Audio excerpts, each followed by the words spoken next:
Uma garotinha de rua entra no mercado com os pés descalços e os olhos cheios de fome.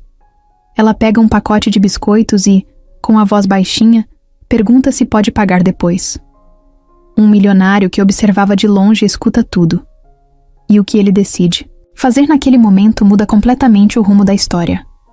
Júlia entrou no mercado com os pés pretos de sujeira, os cabelos grudados e embaraçados, e o estômago doendo tanto que ela quase não sentia mais fome. Era aquele tipo de fome que não avisa, só ocupa todo o corpo, deixando a cabeça zonza, os olhos pesados e a vontade de sentar no chão e não levantar mais. Mas ela não podia sentar. Se parasse, não ia conseguir continuar. E ela sabia que, se parasse, talvez não levantasse nunca mais. O mercado era pequeno, de bairro, com prateleiras meio tortas e cheiro de pão doce misturado com desinfetante. Tinha umas 3 pessoas lá dentro. Um senhor de boné olhando os legumes, uma mulher reclamando do preço do arroz e um homem alto, bem arrumado, de terno, parado na fila do caixa, olhando o celular. Júlia entrou sem olhar para ninguém. Foi direto para a prateleira dos biscoitos. Sabia exatamente onde ficava. Já tinha ido lá outras vezes, mas sempre era expulsa antes de conseguir pegar alguma coisa. Dessa vez, foi rápido. Pegou um pacote de biscoito recheado de chocolate, apertou, forte contra o peito e foi até o caixa. Ela sabia que não tinha dinheiro, nenhum centavo. Mas tinha esperança. Uma esperança pequena, fraca, quase invisível, mas ainda viva. Chegou perto do caixa, olhou para cima com os olhos fundos e perguntou com a voz mais firme que conseguiu fazer: "Moço, posso pagar depois?" Atendente, um rapaz com cara de cansado e uniforme vermelho, olhou para ela com desprezo.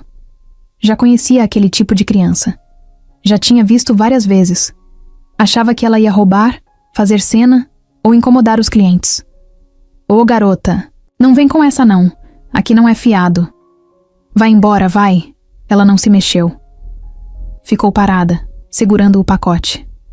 Sentiu o rosto esquentar, mas não era vergonha. Era cansaço. Era o corpo avisando que estava no limite. O homem de terno na fila levantou os olhos do celular e ficou observando. Ele não falou nada, só olhou. Primeiro, pensou que fosse mais uma criança tentando ganhar atenção. Depois reparou nas mãos dela. Eram pequenas, finas, com a pele rachada e cheia de feridas. Reparou nos olhos. Não tinha teatro ali. Tinha fome. Fome de verdade. O atendente deu a volta no balcão, foi até Júlia e tentou puxar o pacote da mão dela. Ela não soltou. Ele falou mais alto: "Anda, vai embora, menina. Não vou chamar a polícia porque sou bonzinho, hein? Só queria comer." A voz dela saiu baixa. Quase não dava para ouvir. Mas o homem de terno ouviu. E alguma coisa dentro dele mexeu. Não foi pena. Foi uma lembrança. Uma dor antiga, lá do tempo em que ele também sabia o que era fome. Ele deu um passo à frente, tirou a carteira do bolso e falou: "Deixa que eu pago." O atendente olhou para ele, sem entender. Júlia olhou também, assustada. Não sabia se era verdade. Ficou parada, sem se mexer. "Qual o seu nome?" O homem perguntou, abaixando para ficar na altura dela. Ela hesitou. Demorou um pouco para responder. "Júlia, Júlia, você quer só o biscoito?" Ela fez que sim com a cabeça, devagar. Como se tivesse medo que um movimento mais rápido pudesse estragar aquele momento. "Tá, então vamos fazer diferente. Você vai pegar mais coisa. Leite, fruta, o que quiser. Eu pago tudo. Pode confiar." Ela olhou para ele como se fosse mentira. Como se fosse um teste. Como se alguém fosse rir da cara dela no próximo segundo. Mas ele não estava brincando. Ele estava falando sério, e tinha uma calma na voz dele que fazia tudo parecer seguro. Júlia foi andando até a parte das frutas. Pegou uma banana. Depois foi até o leite. Pegou uma caixinha. Olhou de volta para ele, como se perguntasse se podia mais. Ele fez que sim. Ela voltou para o corredor dos biscoitos e pegou outro pacote. Um igual. Chocolate de novo. Era o único sabor que ela conhecia. Enquanto ela fazia isso, o homem se virou para o atendente. Não precisa tratar ela assim. Ela é só uma criança. O atendente deu de ombros envergonhado. Essas crianças vivem aparecendo aí, toda hora. Não dá para saber quem tá falando a verdade. Essa tá. O silêncio ficou pesado por alguns segundos. A mulher do arroz passou pelo caixa olhando a cena com uma mistura de curiosidade e julgamento. O senhor do boné balançou a cabeça devagar e saiu do mercado sem comprar nada. Júlia voltou com os itens. O homem pagou tudo. Ela ainda não acreditava. Ficou olhando para a sacolinha como se fosse um presente de aniversário que ela nunca teve. Você tá com alguém? Tem onde dormir? Ele perguntou. Ela não respondeu.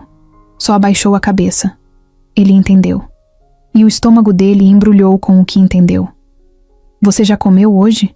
Ela fez que não com a cabeça. Ele pegou as sacolas, saiu do mercado e falou: Vem, vamos sentar ali fora. Come um pouco. Ela o seguiu devagar. As pernas pareciam de papel.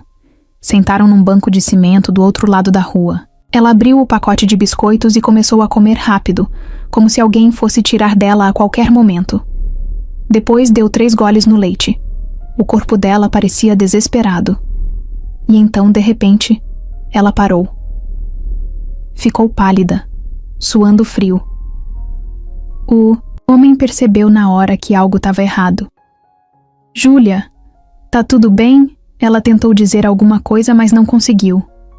Os olhos dela se reviraram e ela caiu de lado no banco. O homem levantou num pulo. Júlia! Ela não respondeu. Ele puxou o celular do bolso e ligou pro socorro.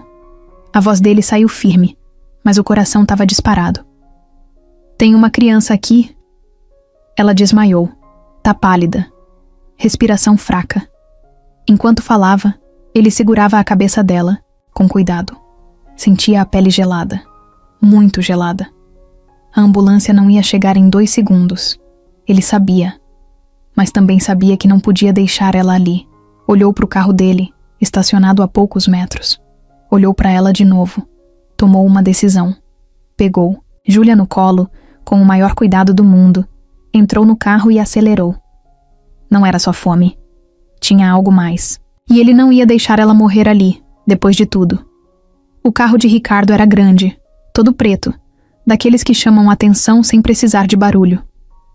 Mas naquela hora, ele não se importava com o carro, nem com os olhares.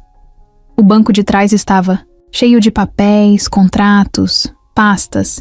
Ele jogou tudo no chão para conseguir deitar Júlia ali, com a cabeça apoiada na mochila dele. O trânsito estava meio travado, mas ele foi pelo acostamento, buzinou, fez o que precisava fazer. Nem parecia o mesmo homem que, normalmente, odiava a confusão e evitava qualquer coisa que parecesse escândalo. Aquilo era diferente. Aquela menina estava desmaiada, fria, e ele sabia que segundos podiam fazer diferença. Chegando no hospital particular, desceu do carro já gritando por socorro. 2 enfermeiros vieram correndo com uma maca.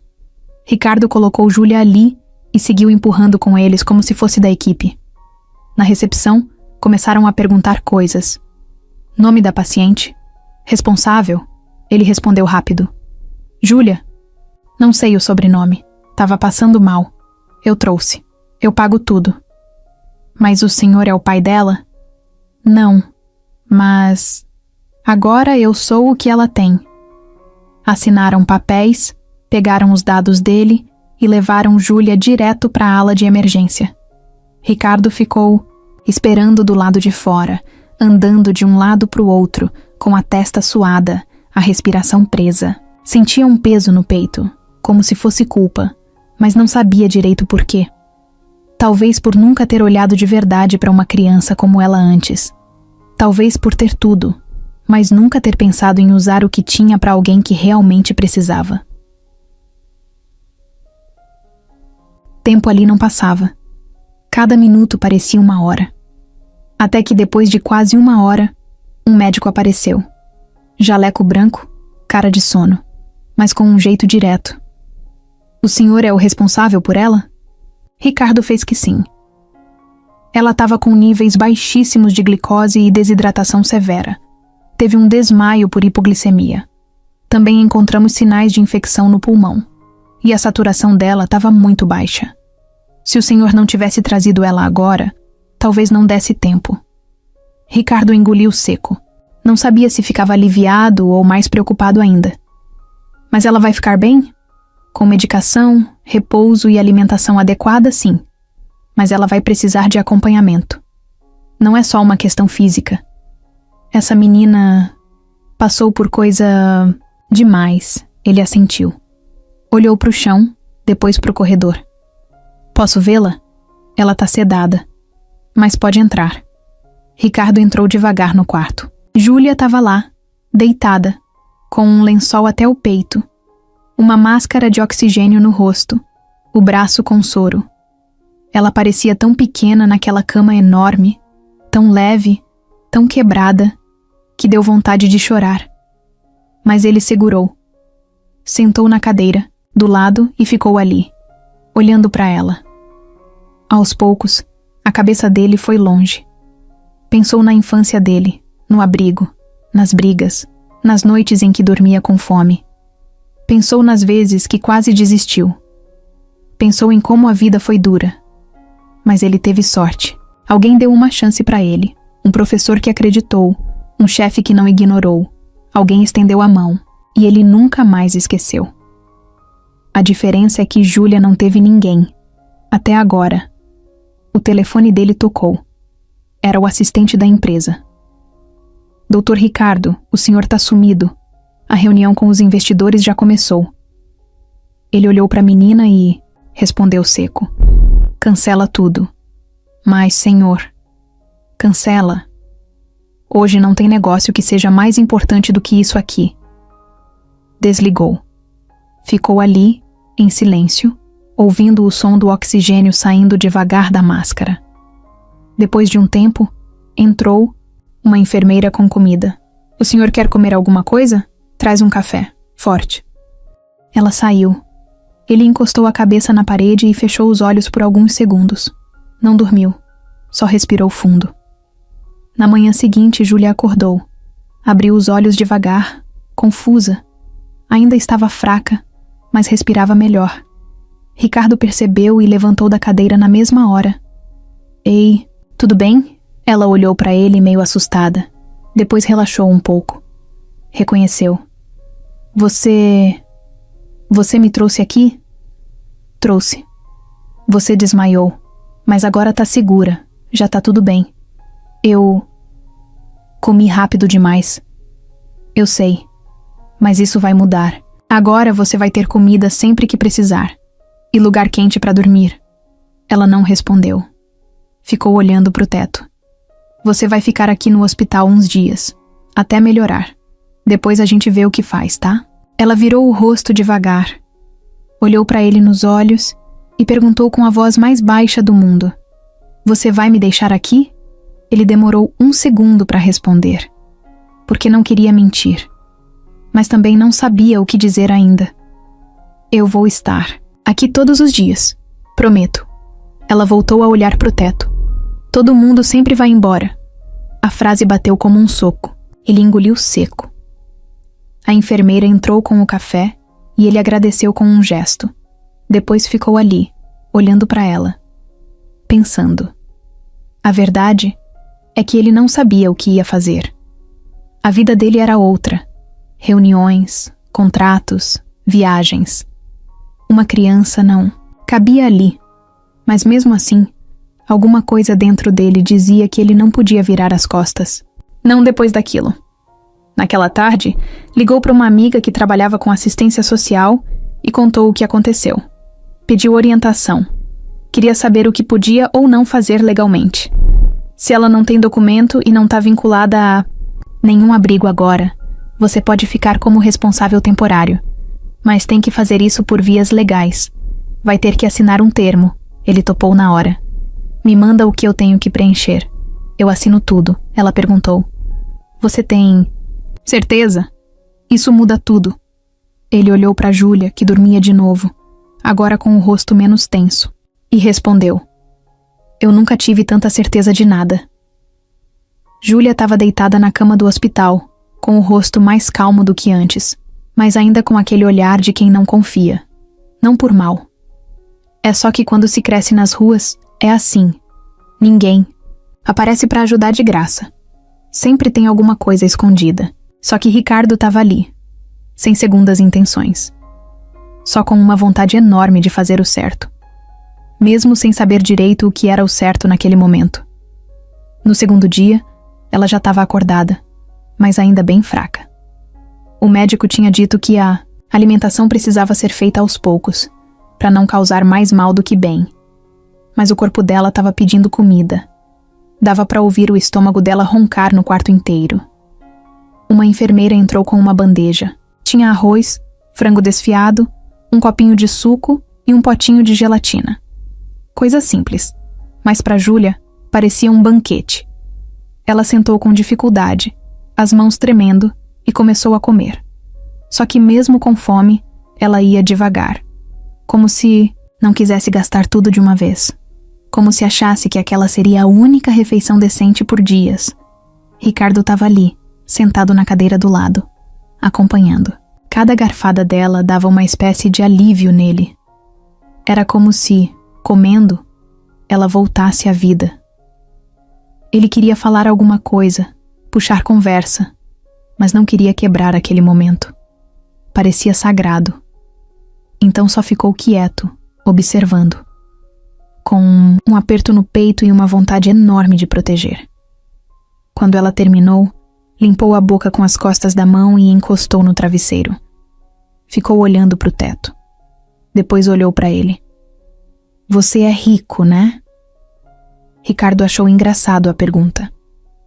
Não, era comum ouvir isso assim, tão direto. Por quê? Porque só gente rica anda com roupa igual à sua. Ele deu um sorriso. Eu tenho uma boa condição. Você tem carro? Tenho. Casa grande? Grande até demais para quem mora sozinho.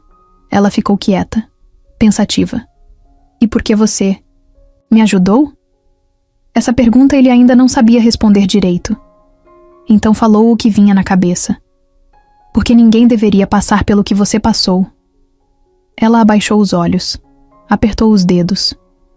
Tava desconfiada ainda, mas não parecia brava, só cansada. Na tarde daquele mesmo dia, o médico entrou no quarto com o exame do pulmão. Disse que tinha dado positivo para uma infecção. Nada grave se tratada, mas perigosa para alguém fraca daquele jeito. Vamos começar com antibiótico e acompanhamento. Ela vai precisar de alguns dias aqui. Ricardo concordou, sem nem pensar. Quando o médico saiu, ele virou para ela. Vai. Ficar tudo bem, viu? Ela fez que sim com a cabeça, mas não parecia acreditar muito ainda. No dia seguinte, ela já conseguia andar até o banheiro com ajuda. E na hora do almoço, ganhou outro prato cheio. Era feijão, arroz, ovo frito, um pouco de salada e um copo de vitamina de banana. Ela comeu mais rápido dessa vez. O corpo dela pedia. Só que, umas 2 horas depois, quando o sol já começava a bater de lado pela janela, ela começou a ficar meio esquisita. Primeiro ficou quieta demais. Depois, começou a suar. Ricardo chamou a enfermeira. Ela tá meio pálida, não tá? A enfermeira mediu a temperatura, checou os sinais e chamou o médico de novo. Quando ele entrou, ela já estava com os olhos meio fechando, tremendo de leve. Tá com dor? O médico perguntou. Ela tentou responder, mas a voz não saiu. O corpo dela estava reagindo de forma estranha. O médico pediu para levar ela para observação. Ricardo foi atrás, andando rápido pelo corredor. No caminho, viu a menina apagar de novo. Dessa vez, mais forte. Desmaiada mesmo. Foi tudo muito rápido. Entraram com ela numa sala. Colocaram máscara de oxigênio. Ligaram em aparelhos. Ricardo ficou do lado de fora, olhando tudo pela janelinha da porta. A mão dele suava. A garganta travou. Depois de um tempo, o médico saiu. Calma. Foi uma reação do corpo. Tá ajustando. O organismo dela ainda tá se adaptando ao tratamento. alimentação, remédios, tudo novo. É um processo. Ricardo respirou fundo. Mas não foi um alívio total. Ele estava começando a entender que aquilo não ia ser simples, que ajudar não era só tirar da rua e dar comida. Era muito mais. Era responsabilidade. Era tempo. Era estar ali o tempo todo. No final do dia, Júlia acordou. Tava com cara de quem levou um soco do próprio corpo. Mas estava ali, viva.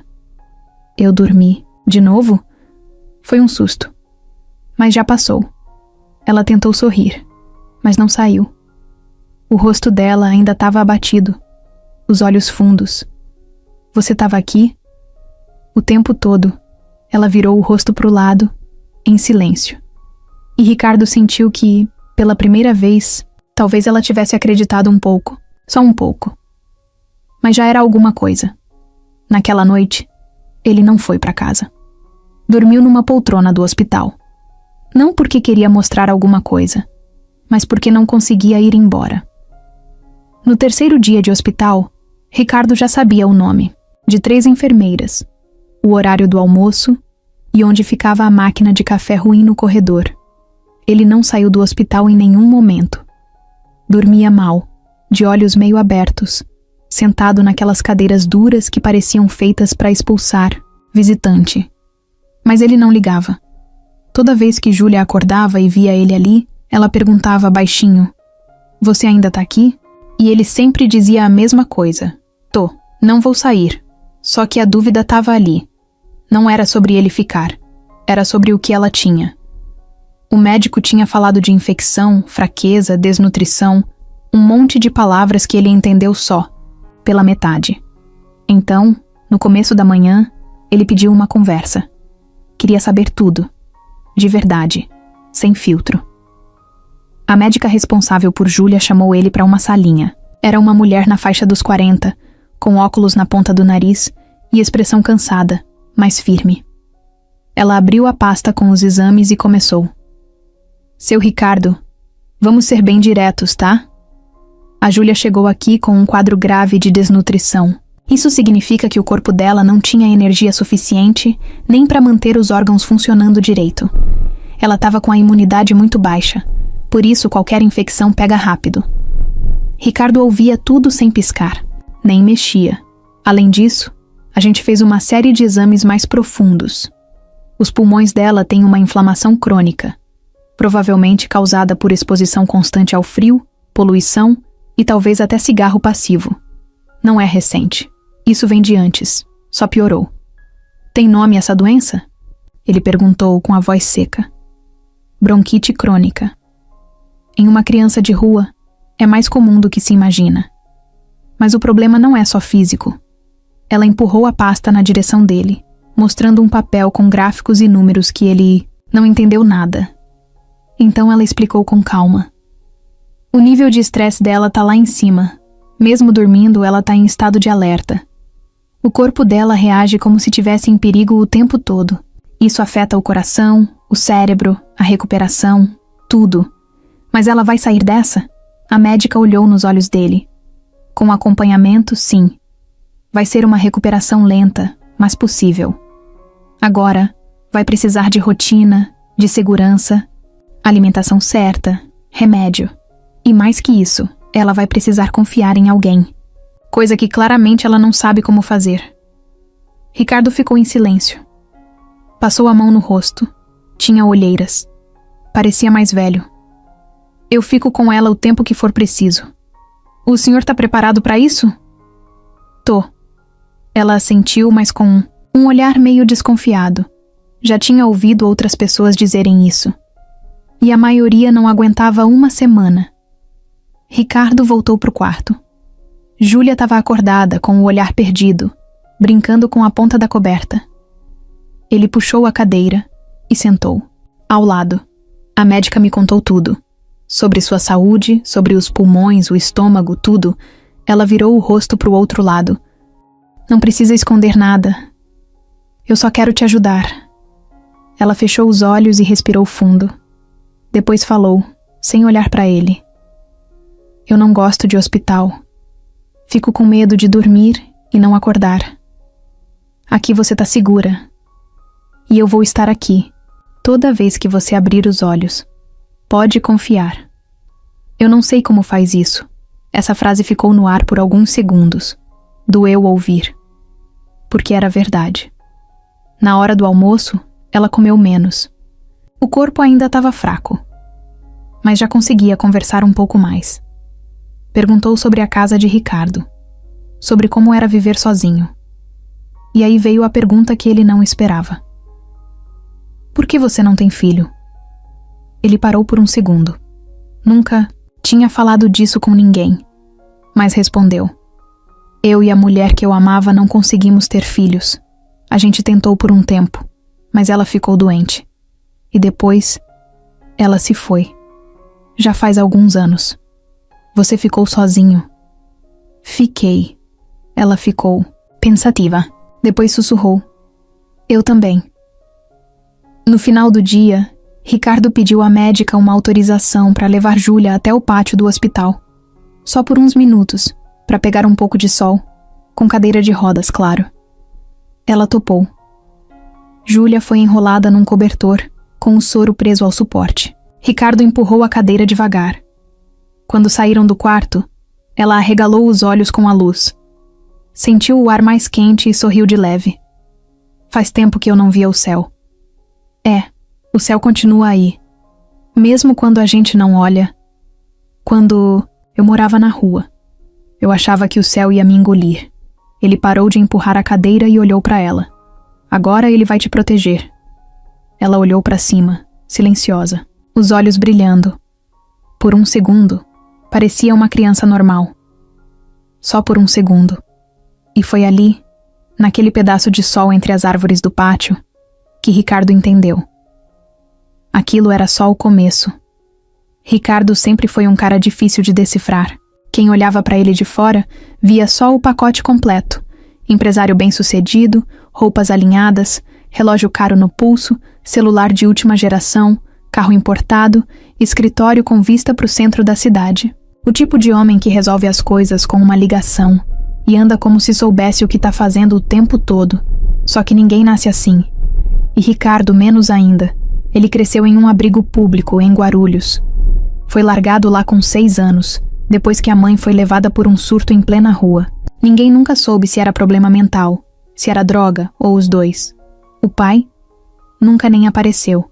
Só souberam o nome por causa da certidão. A assistente social da época tentou achar algum parente, mas ninguém quis saber. O abrigo era cheio. Criança demais, gente demais, cuidado de menos. Ricardo aprendeu cedo a não esperar muito de ninguém. Sabia que se não corresse, não comia. Se não brigasse, apanhava. E se chorasse, virava alvo. O primeiro livro que ele leu inteiro foi um que encontrou no lixo, rasgado, com metade das páginas faltando. Era sobre um garoto que queria voar. Ele leu aquilo escondido debaixo do cobertor, usando a lanterna de um brinquedo quebrado. Era só um pedaço de história, mas fez ele pensar em sair dali. Não com asas, mas com cabeça. Quando fez 15 anos, conseguiu um estágio de meio período numa gráfica. Ficava limpando máquinas, empilhando papel. O dono era um senhor calado, mas observador. Viu que Ricardo não enrolava, não reclamava, não chegava atrasado. Um dia, deixou ele usar o computador da recepção depois do expediente. Ricardo ficou ali, noites seguidas, aprendendo sozinho a digitar, a mexer em planilha, a entender o básico. Depois aprendeu sobre design, layout, impressão, tudo que podia. Aos 18, saiu do abrigo com uma mochila nas costas e o telefone do dono, da gráfica anotado num pedaço de papel. Passou por pensão, dividiu o quarto com gente estranha, comeu miojo por uma semana inteira mais de uma vez. Mas nunca parou. Não porque era otimista. Era teimoso mesmo. Trabalhou em gráfica, depois em agência. Entrou num curso técnico à noite, e lá conheceu uma mulher chamada Camila. Foi a primeira pessoa da vida dele que escutou sem interromper. Que fez pergunta por interesse, não por obrigação. Ela ria alto, falava com as mãos, não escondia quando estava brava. Ele se apaixonou por ela antes de perceber. Ficaram juntos, por 5 anos. Foi com ela que ele teve coragem de abrir o próprio negócio. Uma pequena empresa de identidade visual, que aos poucos virou uma agência de marketing, depois uma produtora. Camila era o apoio, a estrutura, o afeto. Ele era a força bruta, o foco, a resistência. Juntos, funcionavam. Mas a vida, às vezes, quebra a gente do nada. Camila descobriu um câncer agressivo, raro, difícil. Foi rápido demais. Ele tentou tudo. Médico particular, clínica fora do país, promessa, oração, desespero. Mas não teve jeito. Ela morreu numa terça-feira cinza. Ele não esquece a cor do céu daquele dia. Depois disso, Ricardo se fechou. Virou um homem mais frio, mais direto, mais ocupado. Cresceu no trabalho como nunca. Abriu novas frentes, multiplicou os lucros. Mas por dentro, tudo era vazio. O apartamento dele era grande, moderno, cheio de coisas caras. Mas não tinha risada, não tinha cheiro de café fresco pela manhã, nem cobertor dobrado no sofá. Só ele, a TV ligada em programa repetido e o silêncio. Com o tempo, as pessoas pararam de chamar ele para eventos, jantares, casamentos. Achavam que ele não queria mais se envolver. E, para ser sincero, ele também achava isso. Até ver Júlia. Aquele encontro no mercado fez um buraco novo dentro dele. Não era só pena. Era uma lembrança dura.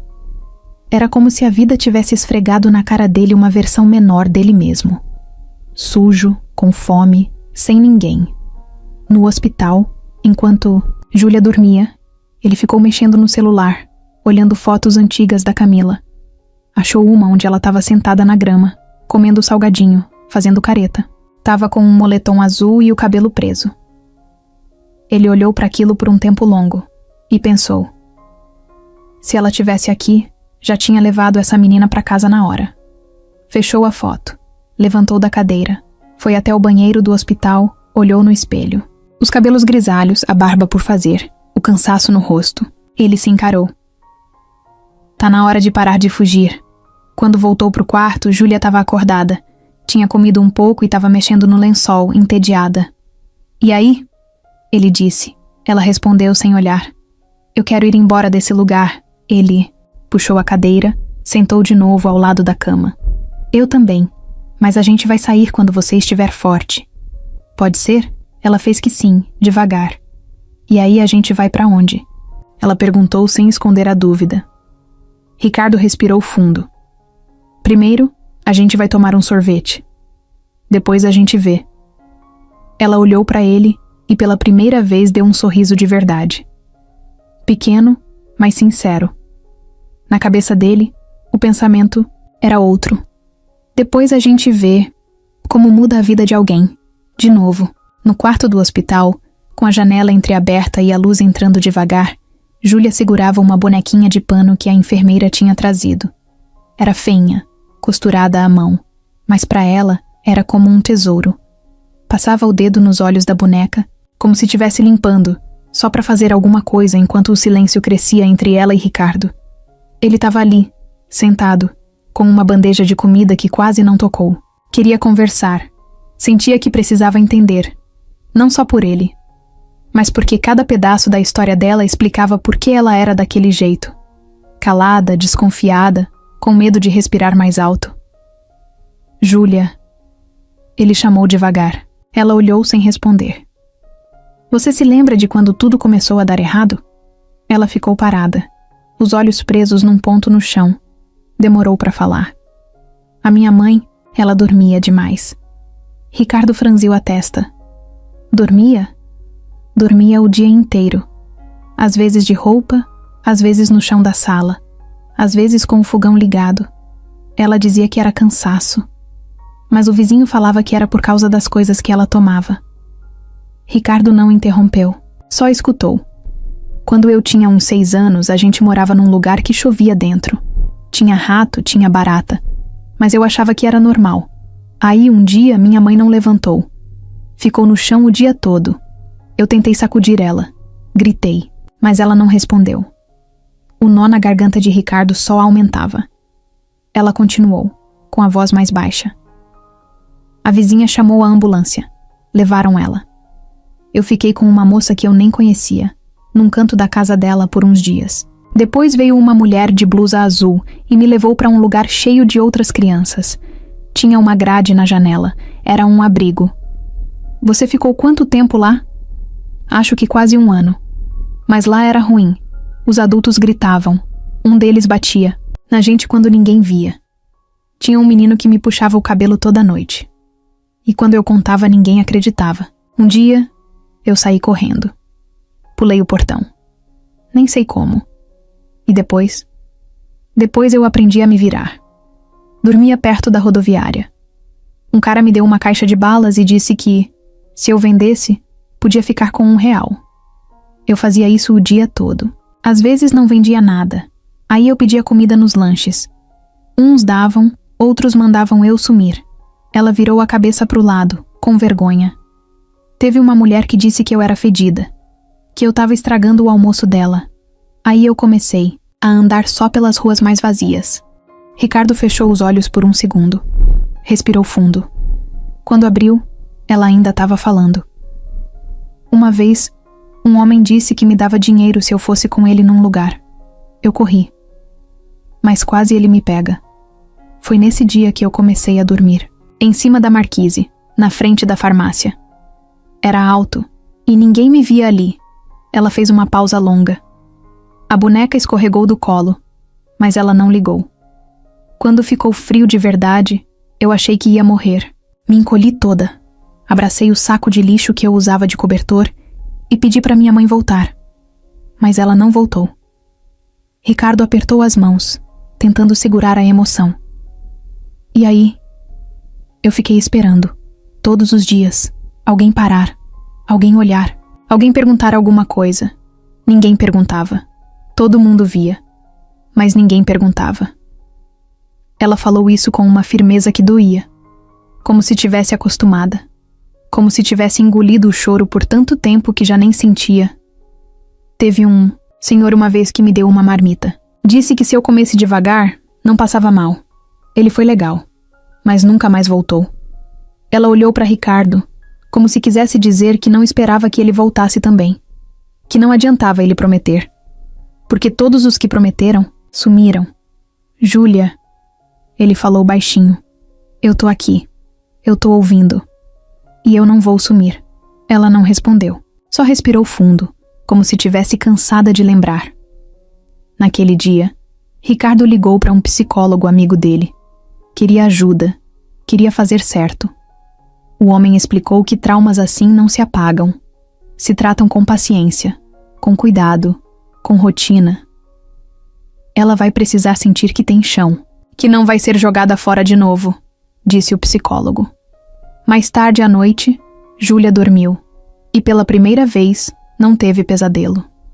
Dormiu com a boneca no peito, enrolada num cobertor quentinho, com uma enfermeira de plantão e um homem, sentado ao lado, acordado, cuidando do sono dela como se fosse o bem mais valioso do mundo. Naquela manhã, Ricardo acordou com o som da limpeza no corredor do hospital. Tinha dormido sentado de novo, com o pescoço torto e o corpo reclamando. Mas o cansaço não incomodava mais. Era como se ele tivesse entrado num modo automático. Acordar, ver se Júlia estava bem, acompanhar a medicação, conversar com os médicos e ficar ali o tempo todo, sem sair, sem reclamar. A médica apareceu com o prontuário debaixo do braço e avisou que se tudo continuasse do jeito que estava, Júlia poderia ter alta em 2 dias. Ricardo agradeceu, mas ficou quieto. Não disse nada para a menina naquele momento. Queria pensar com calma. Ele saiu do quarto e foi até a lanchonete do hospital. Pediu um pão na chapa e um café preto. Sentou num canto e ficou olhando para o copo, como se estivesse tentando achar uma resposta dentro dele. Porque a verdade era essa. Ele não sabia o que fazer agora. Não tinha um plano. A única certeza era que não queria deixar Júlia sozinha. Mas... E depois? Levou o café até o carro, estacionado no pátio. Entrou, ligou o ar e ficou ali. sozinho, pensando. O apartamento dele não tinha estrutura para uma criança. Ele não sabia cozinhar nada além de ovo mexido. Não sabia lidar com lição de casa, medo de escuro, cólica, gripe. Nunca teve filho, nunca cuidou de sobrinho. Nem bicho de estimação ele tinha. Era um mundo completamente novo. Mas do outro lado, ele também sabia o que era sair do hospital e não ter para onde ir. Já tinha passado por isso. O silêncio depois da alta, quando todo mundo some. O vazio. Respirou fundo. Pegou o celular e ligou para Dona Neide. Ela trabalhava para ele há anos. Era praticamente da família. Uma senhora forte, de voz firme e coração gigante. Dona Neide, bom dia. E seu Ricardo, pensei que o senhor estava desaparecido. Tá tudo bem? Mais ou menos. Eu tô no hospital. Que foi? O senhor tá doente? Não. É uma menina. Uma criança. Longa história. A senhora pode vir até aqui? Claro. Chego aí em meia hora. Ela chegou com a cara de sempre. Bolsa no ombro, blusa florida e olhar desconfiado. Quando viu Júlia no quarto, o susto foi imediato. Essa menina é sua? Não. Mas... pode ser. Como assim? Ricardo contou. Tudo.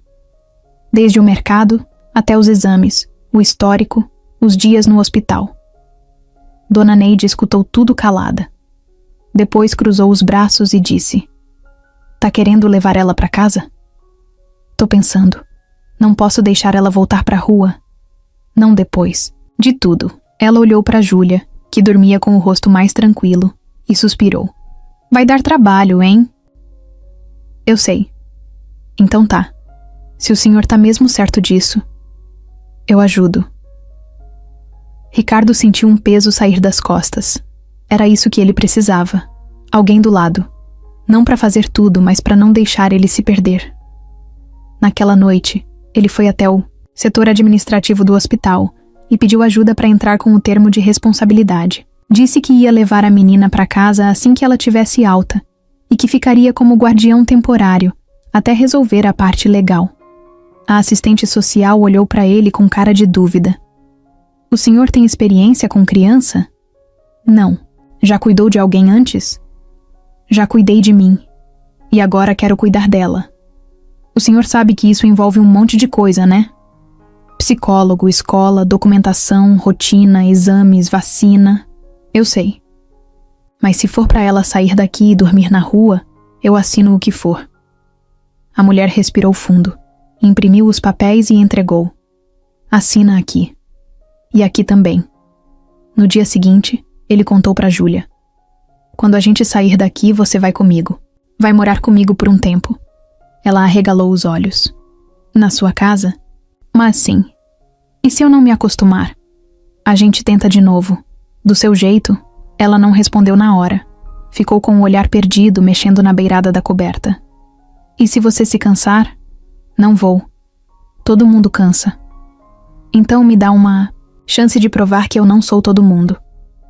Júlia olhou para ele por longos segundos. Não disse nada, mas deu um aceno de cabeça. Um sim, bem pequeno, mas cheio de significado. Na tarde do mesmo dia, Ricardo e Dona Neide foram até o apartamento dele. Começaram a mudar tudo. Tiraram o sofá enorme da sala e colocaram uma cama auxiliar. Arrumaram um cantinho com cobertas, bichinhos de pelúcia que Dona Neide trouxe do neto, livros infantis. Fizeram um lugar simples, mas com carinho. Na cozinha, encheram a geladeira de comida de verdade. Nada de delivery. Frutas, legumes, pão fresquinho, até caixinhas de suco e leite com chocolate. Quando Ricardo voltou para o hospital com uma mochila cheia de roupas novas, sandálias, escova de dente e pijama de flanela, Júlia ficou olhando a mochila como se fosse um baú de tesouro. Isso tudo é para mim? Tudo. Você comprou? Eu e a Dona Neide. Ela pegou o pijama, apertou contra o peito e disse baixinho. Eu nunca tive um pijama novo. Ricardo só conseguiu sorrir, não sabia o que falar. A garganta travou, mas ela viu no olhar dele que não precisava de mais nada. 2. Dias depois, Júlia saiu do hospital com uma sacola de remédios, a mochila no ombro e a mão pequena dentro da de Ricardo. Os dois entraram no carro, e quando ela sentou no banco de trás, olhou pela janela com olhos brilhando, como se estivesse saindo da caverna e vendo o mundo pela primeira vez. Na frente do prédio, ela olhou para cima. Sua casa é ali? É, nossa, agora. Ela não disse nada. Só entrou. E pela primeira vez em muito tempo, não teve medo. Larissa estava sentada na varanda do prédio de luxo onde morava, com uma taça de vinho na mão e o celular na outra. O som da cidade ao fundo. O céu meio nublado e o humor dela pior ainda. Passava os dedos na tela do celular, rolando fotos antigas no Instagram do tio Ricardo. Casamentos chiques, eventos de gala, viagens internacionais, prêmios, entrevistas, e nenhum sinal daquela coisa estranha que ela tinha ouvido falar naquela manhã. Ela tinha descoberto por acaso. Uma amiga, filha de uma das médicas do hospital, onde Ricardo tinha sido visto durante dias seguidos, comentou no grupo de WhatsApp: "Seu tio tá maluco, Larissa. Dizem que ele levou uma mendiga pro hospital, uma criança, e que agora vai levar pra casa. Você sabia disso?" Ela não sabia. E quando soube, achou que era piada. Mas depois começou a puxar fios. Ligou pra dona Neide, que atendeu com a voz desconfiada. "Oi, Neide, tudo bem? Larissa? Ué, quanto tempo, né? Pois é. Fiquei sabendo que meu tio tá com uma menina. O que é isso?" "É uma menina que ele encontrou. Tava mal. Ele ajudou. Tá cuidando. E você tá achando isso normal?" Dona Neide respirou, fundo do outro lado. "O que eu acho ou não muda nada. O que eu sei é que a menina tava doente e agora tá melhor. E ele tá feliz. Feliz com uma criança suja, sem pai nem mãe, entrando na casa dele? Cuidado com o que você..." "Fala, Larissa. Eu só tô preocupada. Vai que essa menina tá mentindo. Vai que tem problema. Vai que ela rouba alguma coisa. Se for pra falar bobagem, eu vou desligar." Larissa desligou na hora, sem paciência. Foi até o escritório do apartamento, pegou um caderno velho, uma caneta e começou a anotar. Ela tinha aprendido com o pai que herança se protege. E aquele apartamento, aquela empresa, aquele dinheiro, tudo aquilo, no fim, era pra ser dela. Ricardo nunca teve filhos, nunca quis adotar ninguém, nunca nem teve cachorro. E agora, do nada, aparece com uma menina de rua em casa? Não. Alguma coisa estava errada ali. Ela entrou no computador, pesquisou o nome de alguns advogados conhecidos da família. Mandou mensagem para 2. "Precisamos conversar sobre direito sucessório e tutela temporária. Urgente." Depois ligou para o contador da empresa de Ricardo. "Oi, Joelson. Aqui é a Larissa. Me diz uma coisa. Meu tio tá fazendo alguma movimentação estranha? Alguma doação? Mudança no testamento? Não que eu tenha visto, mas posso verificar com calma. Faz isso pra mim. Qualquer coisa estranha, me avisa. Ah, e não comenta com ele. Ele tá...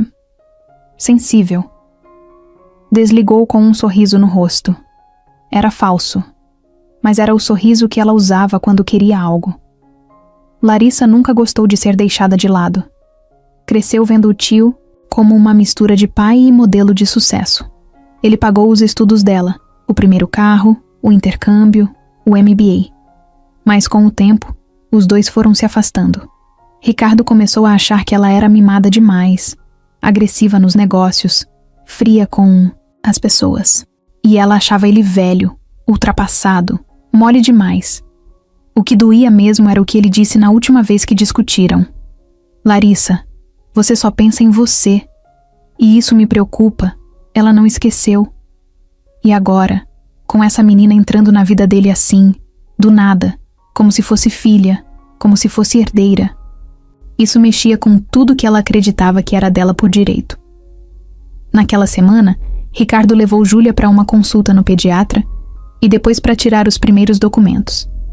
Ela foi registrada como Júlia dos Santos, até que a origem dela pudesse ser verificada. A assistente social acompanhava o caso, e Dona Neide já tinha ajeitado o quarto dela com tudo o que precisava. Larissa, enquanto isso, contratava um detetive particular. Um cara que dizia saber descobrir qualquer coisa de qualquer um. Eu quero o histórico dessa menina, tudo. Se passou por abrigo, se foi registrada, se tem parente vivo. E se encontrar qualquer coisa que a desqualifique, ótimo. Isso é legal?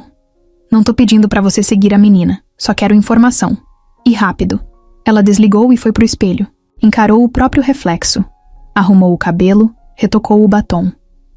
Aquela menina podia ter comovido o tio, mas não ia enganar ela. Não tão fácil. Na manhã seguinte, Larissa apareceu de surpresa no prédio de Ricardo. Tocou o interfone. Sou eu, tio. Queria conversar um pouco. Ricardo achou estranho, mas liberou. Ela subiu, deu um beijo no rosto dele e entrou. Reparou na decoração da casa.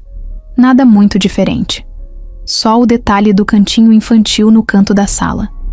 Então é verdade mesmo, ela disse olhando o espaço. É. Cadê? Ela. Tá dormindo. A gente voltou do médico agora há pouco. Larissa cruzou os braços. E o que você vai fazer, Ricardo? Vai criar ela como filha? Vai botar no colégio particular? Dar sobrenome e abrir uma poupança? Se for preciso, sim. Ela riu com deboche. Você tá ouvindo o que tá dizendo? Tô. E tô falando com calma, pra você entender. Ela é uma criança da rua. Você nem sabe quem são os pais dela. Pode ter envolvimento com coisa ruim. Pode dar problema. Ela é uma menina. Assustada, sozinha, doente. E eu vou cuidar. Você tá sendo burro. Ricardo se levantou. Larissa, se for pra vir aqui com esse tipo de julgamento, pode ir embora. Eu só quero te proteger. Não. Você quer proteger o que acha que é seu. Ela ficou sem resposta. Por um segundo. Depois pegou a bolsa e foi até a porta. Isso vai dar errado, tio. E quando der, eu espero que você lembre que eu tentei avisar. Ela saiu, mas antes de a porta fechar, ela olhou de volta, com um olhar que misturava mágoa e ameaça. E Ricardo sabia. Aquilo não ia parar por ali. O primeiro dia na casa nova começou com silêncio. Júlia acordou cedo, antes de Ricardo e antes do despertador tocar. O quarto ainda era estranho para ela.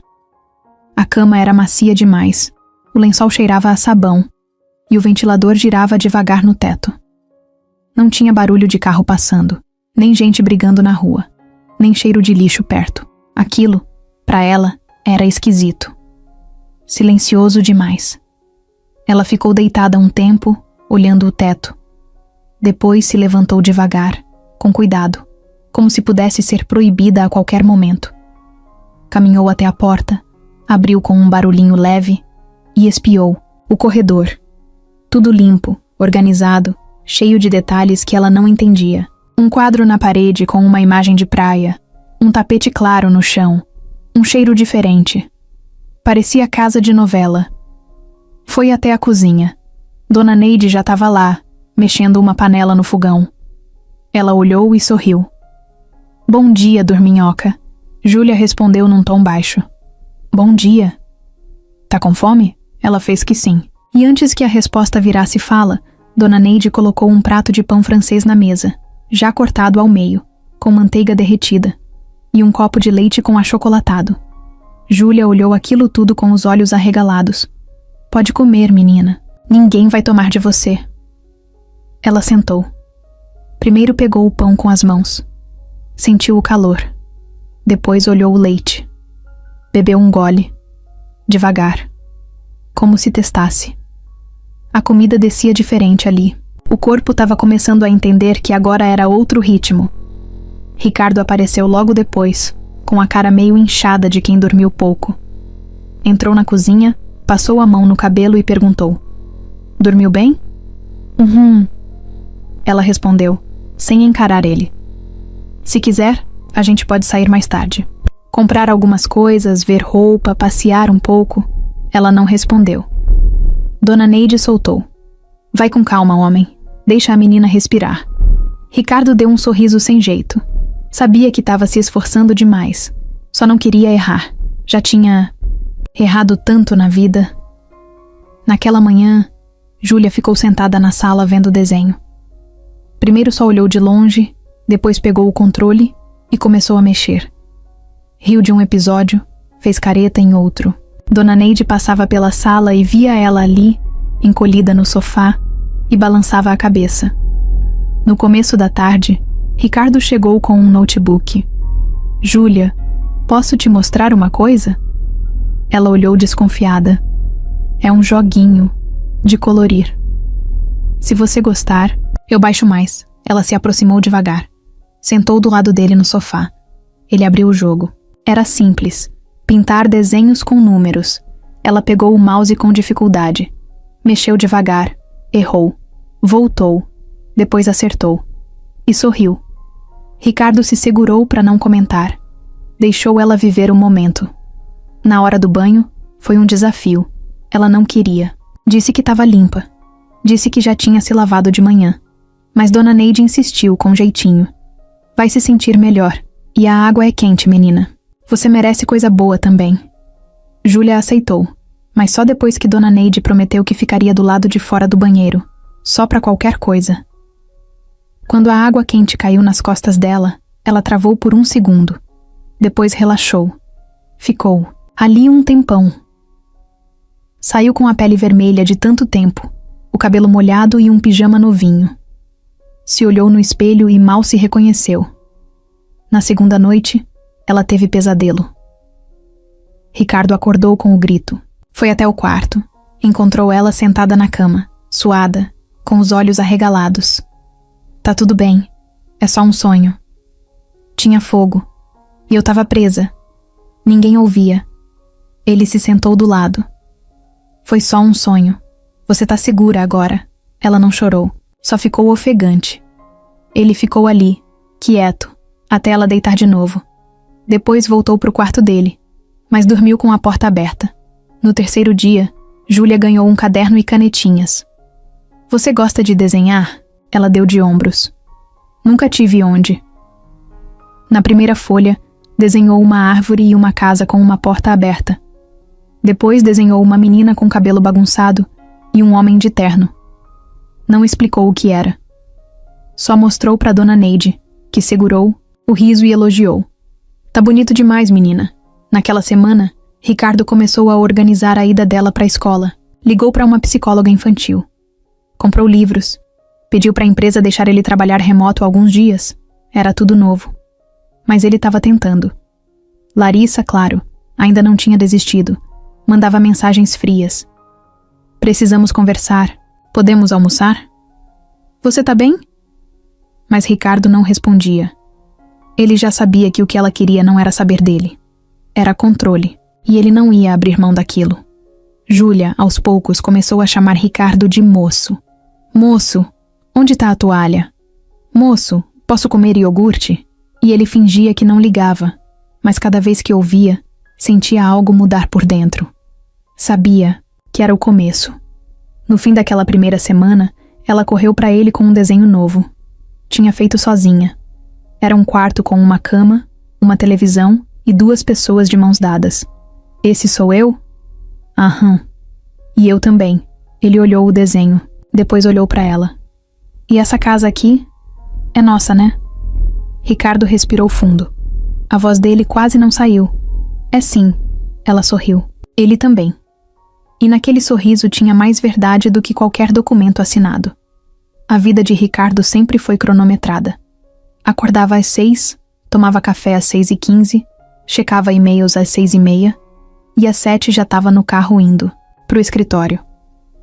Tudo funcionava como um relógio. Limpo, exato, frio.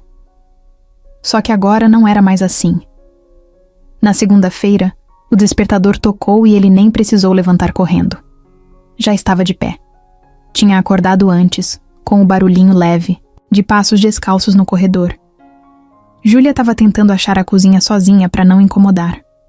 Quando viu Ricardo já ali, ela travou. Eu ia pegar só um pão. Tá certo. E se quiser leite quente, eu faço. Ela sorriu de leve e puxou a cadeira. Sentou, com o cabelo todo bagunçado e a camiseta do pijama cheia de dobras. Ele olhou aquela cena e pensou: é isso. Agora, começa. Enquanto ela comia devagar, Ricardo abriu o notebook na mesa. Tentou dar conta dos e-mails, mas se perdia nas frases. Um olho na tela, outro nela. Ela ainda era um corpo estranho naquela casa, mas estava começando a caber ali, e ele sabia que isso levava tempo. Depois do café, Ricardo levou Júlia até uma clínica onde uma psicóloga ia começar a acompanhar o caso dela. A sala era colorida, cheia de brinquedos, puffs e desenhos na parede. A psicóloga, uma mulher, jovem e simpática chamada Helena, estendeu a mão com calma. Tudo bem, Júlia? Vamos bater um papo? A menina ficou em silêncio. Olhou para Ricardo. Ele assentiu com a cabeça. Eu vou ficar aqui na recepção, tá? Ela entrou devagar. Não chorou. Não resistiu. Mas foi com o corpo todo tenso. Quando voltou, 30 minutos. Depois, não quis contar nada. Só disse: ela é legal, mas faz perguntas difíceis. Ricardo respeitou. Sabia que abrir a boca é fácil, mas abrir o coração leva tempo. Muito tempo. No caminho de volta para casa, pararam numa papelaria. Júlia escolheu um caderno novo, com uma capa rosa cheia de estrelinhas e uma caneta com bichinho na ponta. Disse que queria escrever coisas. Ricardo comprou sem pensar. Qualquer coisa que ajudasse ela a se encontrar, ele topava. Em casa, dona. Neide já tinha feito arroz, feijão, frango grelhado e salada de tomate. Júlia comeu em silêncio, mas limpou o prato. Era o tipo de silêncio bom. Silêncio de quem tá em paz. À tarde, ela sentou na varanda com o caderno. Ficou escrevendo por um tempo. Às vezes rabiscava. Às vezes só olhava pro nada. Quando Ricardo passou por ali e perguntou o que ela estava escrevendo, ela respondeu: tô treinando a letra. A minha é feia. Nada disso. O que importa é o que tá escrito. É segredo. Tudo bem. Segredo aceito. Naquela semana, Ricardo começou a reduzir o ritmo no trabalho. Deixou a equipe tocando algumas decisões. Passou a trabalhar de casa 2 dias por semana. Isso gerou olhares tortos de alguns sócios, mas ele não se importava. Pela primeira vez em anos, ele sentia que o tempo estava passando de um jeito que fazia sentido. Com a ajuda da psicóloga e da assistente social, Ricardo deu entrada nos documentos da guarda provisória. Era só o começo, mas era um passo importante. Ele sabia que a qualquer momento a justiça podia aparecer e perguntar: por que você, Ricardo, um empresário com uma vida toda organizada, resolveu virar pai de uma hora para outra? E ele ainda não sabia como ia responder. Mas estava disposto a descobrir. Júlia, aos poucos, começou a chamar ele de tio. Não foi combinado, nem pedido. Simplesmente saiu. Tio, pode me ajudar com isso? Ele congelou na primeira vez que ouviu. Fingiu naturalidade, mas sentiu o coração bater mais forte. Era só uma palavra, mas significava um mundo inteiro para ele. Os dias começaram a ganhar uma cara nova. Pela manhã, ele tomava café com ela. À tarde, ajudava-a a escolher um filme. À noite, lia uma historinha, mesmo sem muita prática. Você lê esquisito, ela disse num dos dias. Esquisito como? Parece que tá com vergonha. E tô mesmo. Faz muito tempo que eu não lia nada em voz alta. Então treina comigo. E assim, os dois começaram a construir algo. Um ritmo, uma rotina. Um lugar onde ela podia se sentir segura, e ele podia se sentir necessário. Mas nem tudo era simples. Júlia ainda tinha momentos de crise. Teve um dia em que ela se trancou no banheiro por quase 1 hora. Disse que precisava pensar. Ricardo respeitou. Ficou sentado do lado de fora, esperando, sem pressionar. Quando ela saiu, com os olhos vermelhos, só disse: eu achei que você ia me mandar embora. Nunca. Nem se você quebrar a casa toda. Ela deu de ombros. É que às vezes eu ouço umas vozes da minha cabeça, dizendo que isso tudo é mentira. Ricardo não soube o que dizer. Então só abraçou ela, forte. E ela não fugiu. No fim daquela semana, a escola ligou confirmando a vaga. Júlia começaria na segunda-feira seguinte. Era uma escola pequena, perto de casa, com reforço pedagógico e apoio psicológico. Tudo como pediram. Ricardo desligou o telefone e ficou olhando para a janela. Sentiu medo, como todo pai sente. Naquela noite, enquanto arrumava a mochila nova dela, ele encontrou um papel dobrado dentro do caderno. Abriu, curioso. Era um desenho, 2 bonequinhos de mãos dadas, um com terno e uma mala, outro com o cabelo preso num laço vermelho. Em cima estava escrito: eu e ele. A gente é quase família. Mas eu acho que já é. Ele não contou pra ela que viu, só dobrou de novo, colocou no bolso e ficou com aquilo o resto da noite. Na manhã de terça, Júlia acordou animada. Era o primeiro dia de aula dela na escola nova. A mochila já estava pronta desde o dia anterior, o uniforme dobrado em cima da cama, os tênis limpos. Coisa rara para ela, que nunca teve nem chinelo inteiro. Dona Neide fez pão com queijo e um suco de laranja espremido na hora. Ricardo tirou uma foto dela sorrindo antes de saírem. Aquela era uma cena que ele nunca imaginou viver. No caminho, ela foi falando pouco, mas dava para ver no jeito de segurar a mochila, no brilho dos olhos. Estava empolgada, assustada também, mas empolgada. Quando chegaram na escola, Ricardo segurou na mão dela e disse: vai com calma, e se não gostar, a gente conversa. O importante é você tentar. Ela fez que sim com a cabeça, respirou fundo e entrou. Enquanto isso, Ricardo voltou para casa, sentou no sofá com o celular e começou a responder e-mails do trabalho. Tava tudo começando a entrar nos trilhos. Uma rotina de verdade. Um lar de verdade. Só que isso durou pouco. Por volta das 11 da manhã, o telefone fixo tocou. Era algo que quase ninguém usava mais. Ele estranhou.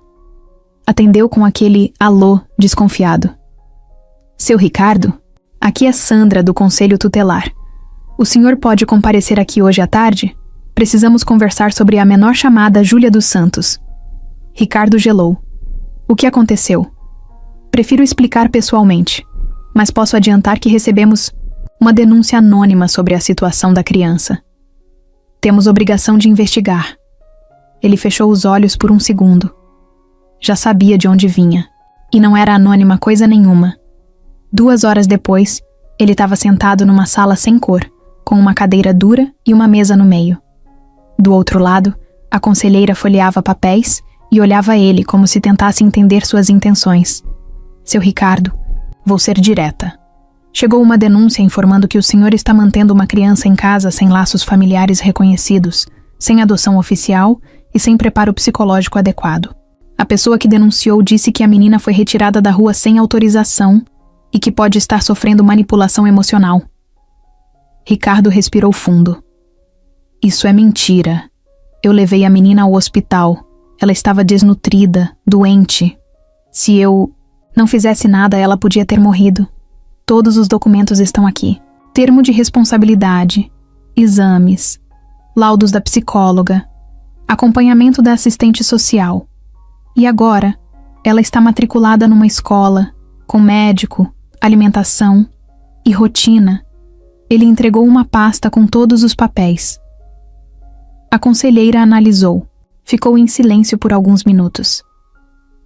O senhor sabe quem é o pai ou a mãe da menina? Não. Ela fugiu de um abrigo, contou tudo à psicóloga. A mãe morreu, o pai sumiu faz anos. Ela não tem ninguém. Oficialmente ninguém sabe. E é por isso que a denúncia existe. Porque no papel, ela pode ser filha de alguém. E essa pessoa pode estar procurando por ela. Ricardo sentia o sangue esquentar. A pessoa que fez essa denúncia quer separar a gente. Essa criança não. É um objeto. Ela é uma pessoa. E tem mais cuidado, mais segurança e mais dignidade agora do que teve a vida inteira. Eu entendo sua revolta, Sr. Ricardo, mas a gente precisa seguir os protocolos. Vamos fazer uma visita à sua casa nos Inondes. Próximos dias. Só para confirmar se está tudo certo. Ele levantou devagar. Pode ir quando quiser. Eu não tenho nada a esconder. No carro, no caminho de volta, Ricardo pensava só numa coisa. Larissa. Era ela. Tinha que ser. Ninguém mais teria motivo. Ninguém mais se incomodaria tanto com a presença de Júlia. E o mais cruel era saber que ela usou a brecha legal para ferir os dois. Sem encostar. Só com papel e palavra. Ele chegou na escola antes da hora. Esperou Júlia sair. Quando viu ela vindo pelo portão com a cara cansada, mas feliz, o peito dele apertou. E aí, como foi? Foi legal. Fiz um desenho. A professora gostou. Que bom. Depois quero ver. Eles foram para casa, e Ricardo tentou agir normal. Não, queria deixar transparecer nada. Mas ela percebeu. Tio? Oi? Aconteceu alguma coisa? Ele hesitou por um segundo. Recebi uma ligação. Vão vir aqui em casa ver se tá tudo bem com você. Por causa de um papel, de umas regras que tem que seguir. Mas tá tudo certo, viu? Vão me levar? Claro que não. Você não fez nada errado. E aqui é sua casa. Ela ficou em silêncio. Encostou a cabeça no vidro da janela. O coração dele batia forte, mas ele não podia mostrar. Tinha que ser firme. Naquela noite, enquanto Júlia dormia no sofá vendo o desenho, Ricardo ligou para Larissa. Ela atendeu com a voz fingindo simpatia. Tio, que surpresa! Tá tudo bem? Foi você? O quê? A denúncia. No conselho tutelar. Pausa. Eu só fiz o que qualquer pessoa em sã consciência faria, Ricardo. Você se envolveu com uma criança desconhecida, sem saber o passado dela. Eu estava preocupada. Você quer me afastar dela. Eu quero te proteger. E proteger tudo o que você construiu. Ela pode ser perigosa. Você não sabe nada sobre ela. Eu sei o suficiente. E eu vou lutar por ela. Até o fim. Então se prepare. Porque não vai ser fácil. Ele desligou sem responder. Ficou olhando para Júlia dormindo, com os pés encolhidos no sofá, o cabelo caindo no rosto e uma almofada abraçada no peito. Tão pequena, tão forte, tão dela. Primeiro ataque tinha vindo, mas ele já estava pronto para o segundo. Ricardo chegou em casa no fim da tarde com um nó no peito. Júlia estava na sala vendo TV com Dona Neide, mas ele passou direto para o quarto. Precisava de 1 minuto para pensar. Trancou a porta, se jogou na cama de roupa mesmo e ficou olhando para o teto. Aquela ligação do conselho tutelar ainda estava martelando na cabeça dele. Ele sabia que tinha feito tudo certo até ali. Sabia que a menina estava sendo cuidada, amada, segura. Mas quando entrou a palavra denúncia na história, tudo mudou de tom. De repente, o que era um lar virou um caso. Ricardo pegou o celular e ligou para o advogado da empresa, Marcos. Era um cara de confiança, já tinha ajudado em várias tretas comerciais, mas nunca num caso assim. Fala, Ricardo. Tudo certo? Não. Preciso de ajuda com outra coisa. É pessoal. Diz aí. É sobre a Júlia, a menina que eu tô cuidando. Recebi uma denúncia. Conselho tutelar. Querem investigar. Eu tenho os documentos, laudos médicos, psicóloga, escola, tudo. Mas ainda não entrei com o pedido de guarda oficial. E agora acho que vou precisar correr com isso. Marcos fez um silêncio de alguns segundos. Cara, se você quer mesmo seguir com isso, vai ter que se preparar. É mais complicado do que parece. Complicado como? Primeiro que ela não tem documento oficial. O que você tem é um nome que ela deu e o hospital registrou. Sem certidão de nascimento, sem registro civil, sem CPF. Ela não existe. No sistema. Para entrar com o pedido de guarda, o juiz vai exigir isso. Sem identidade, ela não é ninguém, entende? Ricardo fechou os olhos. Aquilo doía de ouvir. E o que eu faço? Tem que entrar com um processo de registro tardio. Vai precisar de testemunhas, documentos ou alguém que confirme que ela existe. O ideal seria o abrigo onde ela passou. Ela fugiu de um abrigo. Disse que era ruim lá, que apanhava, que... Ninguém cuidava. Então é melhor ainda procurar esse lugar. Se for verdade, e você comprovar que ela passou por maus tratos, isso fortalece seu pedido. Mas prepara o emocional, porque se for mentira, o juiz pode entender que ela é instável. Ou que você está sendo enganado. Ricardo mordeu o lábio. Tava ouvindo tudo, mas por dentro, era como se alguém tivesse virando uma faca devagar. Tem mais uma coisa, disse Marcos. O processo de guarda pode ser bloqueado por qualquer familiar que apareça alegando laço de sangue. Um tio, um pai, um primo distante. Se a Larissa estiver mesmo envolvida nisso, ela pode mexer os pauzinhos e tentar inventar alguma ligação, mesmo que falsa. Eu não vou deixar ninguém tirar ela de mim. Então se prepara. A briga vai ser longa. Vai envolver assistente social, psicólogo forense, audiência, juiz. E, se acharem melhor, o juiz pode mandar ela para um abrigo enquanto o processo rola. O quê? Ricardo levantou da cama num pulo. É a lei. Eles chamam de medida de proteção temporária. Até decidir se você é ou não apto. Se alguém alegar que ela corre risco com você, mesmo sem prova concreta, o juiz pode agir por precaução.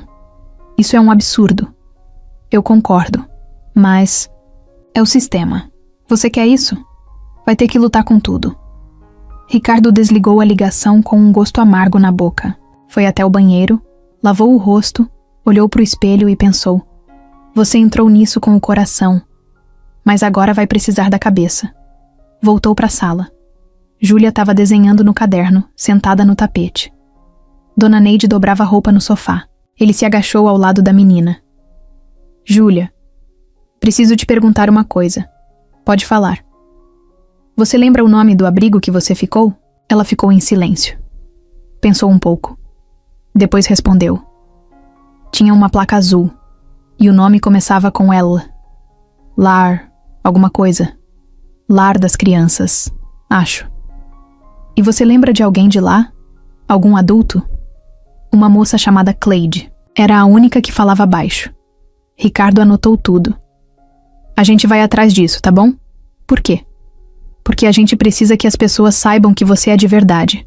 Que você existe. E que merece ficar aqui. Ela olhou para ele confusa. Mas eu já tô aqui. Ele sorriu, mas era um sorriso tenso. Eu sei, mas tem gente que acha que você não deveria, e a gente vai provar que elas estão erradas. Na manhã seguinte, ele e Marcos foram até o antigo abrigo. O prédio ainda existia, mas agora com outro nome. A estrutura era velha, o portão enferrujado. Quando entraram, encontraram uma funcionária, nova na recepção. Ricardo explicou a situação. Eu tô cuidando de uma menina que passou por aqui. Ela se chama Júlia. Morou aqui há uns 2 anos. Disse que fugiu. Quero saber se vocês têm algum registro dela. A mulher digitou no computador. Procurou em pastas, ligou para outra pessoa. Temos sim. Júlia dos Santos. Ela ficou aqui quase 11 meses. Deu entrada com 6 anos. A mãe tinha sido internada. O pai consta como desconhecido. Ricardo sentiu o coração bater mais forte.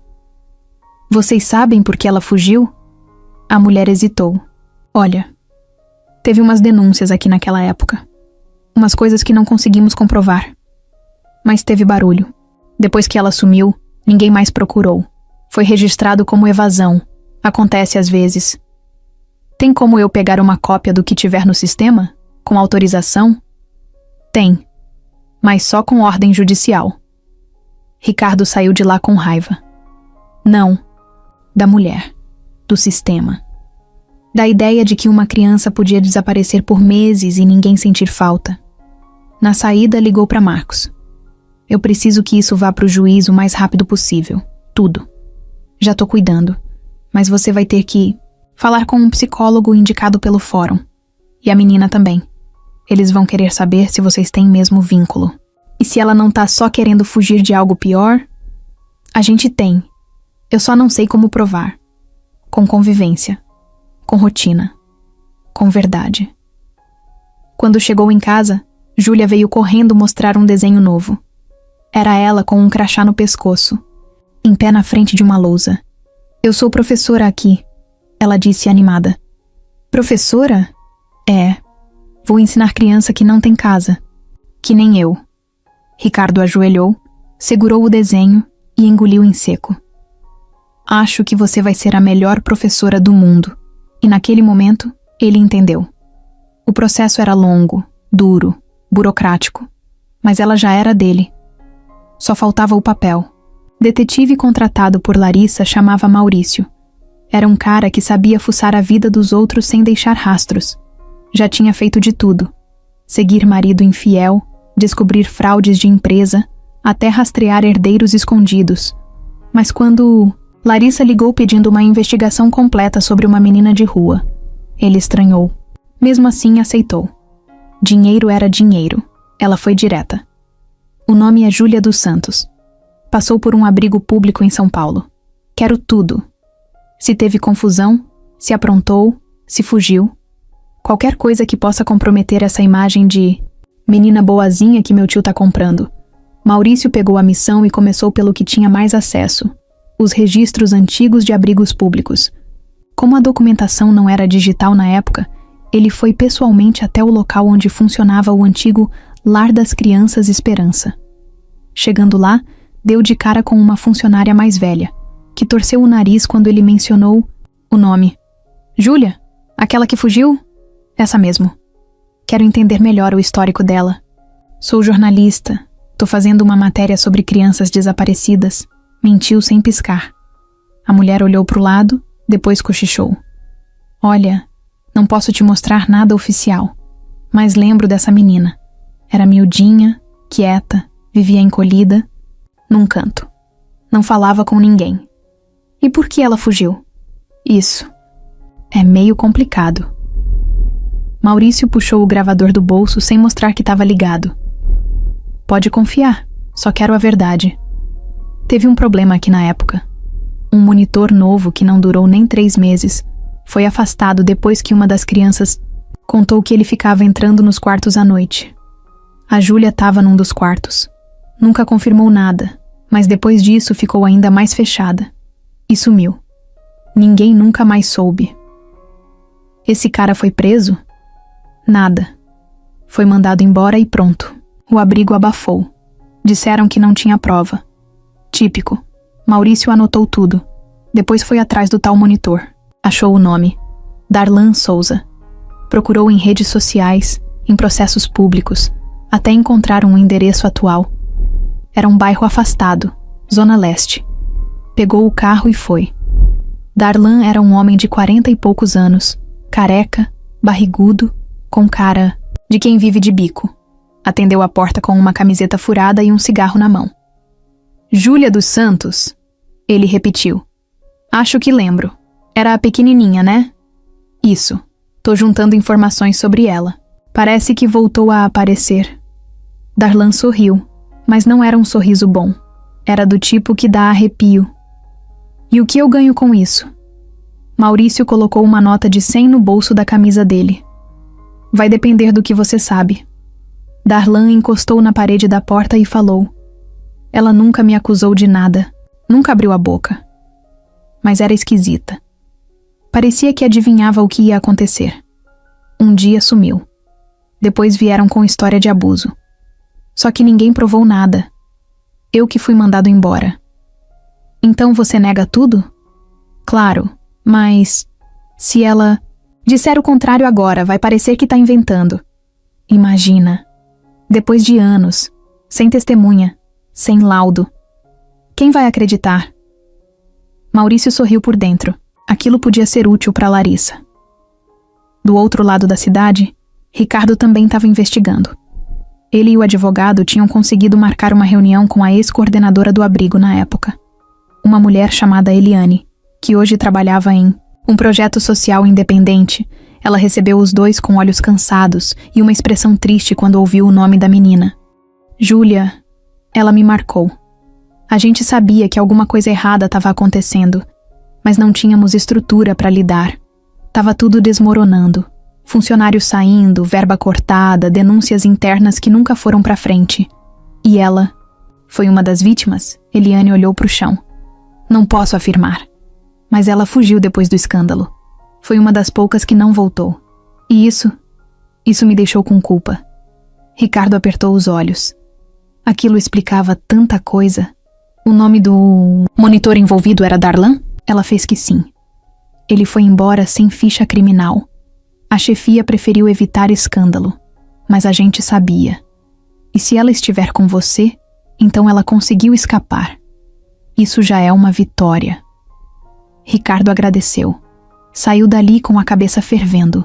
Enquanto isso, Maurício mandava um relatório completo para Larissa. Assunto: informações sobre Júlia dos Santos. Confirmado que a menina esteve em abrigo público entre 6 e 7 anos. Fugiu após episódio interno relacionado a um monitor acusado de comportamento inadequado. Não há provas oficiais. Porém, ex-funcionários ainda lembram dela. Também descobri que ela nunca teve acompanhamento psicológico registrado na época. Sugiro usar isso como argumento. Instabilidade emocional, falta de laço familiar comprovado, histórico de evasão. Larissa respondeu minutos depois. Perfeito. Agora é só o juiz saber disso. Pode deixar comigo. No dia seguinte, chegou um comunicado oficial. A audiência de tutela temporária estava marcada para dali a 3 semanas. Júlia não sabia de nada ainda. Estava no quarto, desenhando no caderno novo. Um bonequinho pequeno, escondido debaixo de uma cama. E outro maior, parado na porta. Ricardo olhou aquilo e sentiu o estômago virar. Estava na hora de contar a verdade. Ricardo ligou para Larissa no começo da tarde de um sábado. A voz dele saiu firme, sem curva, sem gentileza. Preciso falar com você, pessoalmente. Agora? Agora. Aconteceu alguma coisa? Aconteceu. Vem aqui. Desligou antes que ela pudesse enrolar. Ele não ia dar mais espaço para dúvida. Não depois do que ficou sabendo. Não depois do relatório do detetive. Não depois de saber o que Júlia viveu naquele abrigo. E muito menos depois de ver que Larissa ia usar aquilo para virar o jogo contra uma criança. 40 minutos depois, o interfone tocou. Ricardo atendeu com a mesma voz seca. Sobe. Quando ela entrou, ele já estava na sala esperando. Nada de café, nem de gentileza. Só uma mesa com uma pasta de documentos aberta. E ele de pé, com os braços cruzados. Larissa entrou com aquele sorriso falso que ela usava quando sabia que ia mentir. Ué, que clima é esse? Senta. Ela sentou no sofá, ajeitando a saia como se estivesse num ambiente elegante. Mas o ar da sala estava denso. Vamos direto ao ponto. Ricardo começou. Você fez a denúncia no conselho tutelar e ainda contratou alguém para fuçar o passado da Júlia. Achei que você só queria me afastar dela, mas agora vejo que você quer destruir ela. Larissa não respondeu. Mexeu no anel do dedo, desconfortável. Sabe o que o detetive descobriu? Que ela fugiu de um abrigo, porque um monitor entrava nos quartos à noite, e que ninguém fez nada, ninguém protegeu ela. Ela era só uma criança, sozinha. E você quer usar isso contra ela? Ricardo, eu... Cala a boca. Agora você escuta, ela travou. Nunca tinha visto ele assim. Você pode me odiar, pode achar que eu sou fraco, burro, ou que perdi o juízo. Mas mexer com uma criança que passou por tudo isso é mais que crueldade, é covardia. Eu só tô tentando proteger a nossa família. O senhor construiu tudo sozinho. E agora quer deixar tudo nas mãos de uma menina que apareceu do nada? Isso não é sobre herança. Claro que é. Você não enxerga, mas ela tá tomando o seu lugar, o seu tempo, o seu foco. Eu fui sua família por anos. Eu tava do seu lado. E agora você age como se eu fosse uma inimiga. Você virou uma inimiga quando começou a atacar uma criança. Larissa levantou do sofá. Você não sabe o que tá fazendo. Ela pode te enganar. Pode ter mentido. E se aquele homem não tiver feito nada? E se ela só tiver inventado para fugir? Eu vi o olhar dela. Eu vi o medo. Eu vi a dor. E mesmo que fosse só um trauma, ainda assim seria verdade para ela. Larissa cruzou os braços, mas a pose já não era firme. A maquiagem perfeita não escondia a raiva. E quando ela crescer?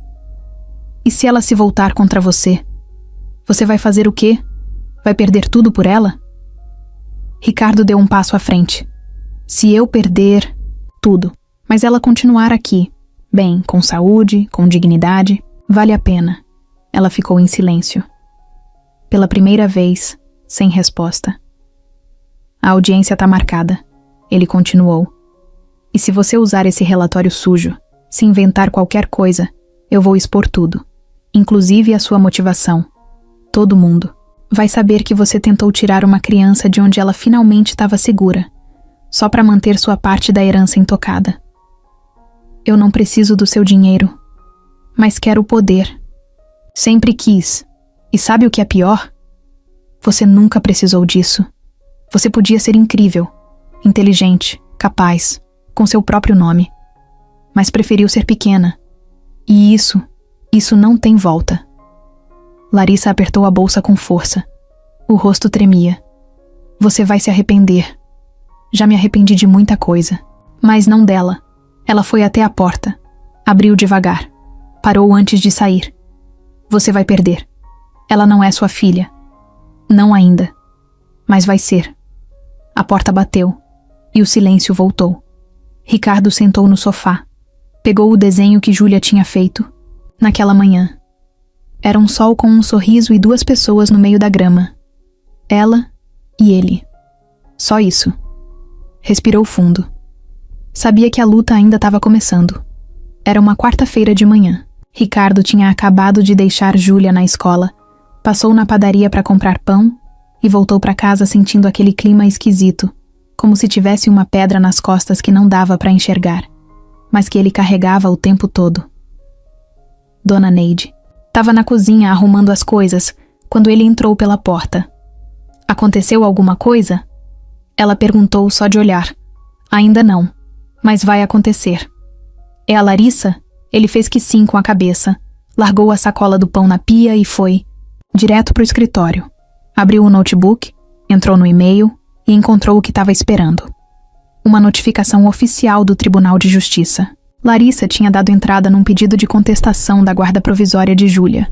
Até aí, ele já imaginava. Mas o que vinha em anexo era o que gelava o sangue. Ela dizia que tinha localizado uma mulher desaparecida, chamada Ana Paula dos Santos, que alegava ser a mãe biológica de Júlia.